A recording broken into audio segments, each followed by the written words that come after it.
For all of you authors who are stressed out in the first draft of your novel, I want you to keep this in mind. Your goal right now should be forward momentum and finishing the draft. That is what your present self needs to be focused on. Inside of you, there is also your future self. And your future self is going to push back and say, hey, we need to fix this. Write all those suggestions down in a spreadsheet. And your future self needs to learn how to trust your present self and vice versa. So what does that look like? Your present self needs to be making progress and trusting that your future self will clean it up and make it pretty. Your future self needs to trust your present self that it's going to give something to work with.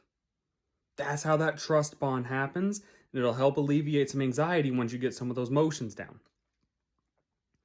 Obviously, the big caveat is, what happens when I become the future self and I need to edit? Well, you need to learn to trust yourself that you can learn how to do the skill that you didn't know you had before. Just like you finished that first draft that you didn't think you could finish. You did, you're now here, and you can edit the story. You can learn that. And your future self will need to move on to draft 3 and trust that it will get a completed draft 2 that it can do something with. That cycle perpetuates as you continue to learn, as you continue to grow. You're always trusting that your future self can edit and work with what your present self is giving. And your present self is always trusting that your now past self has given you stuff to work with.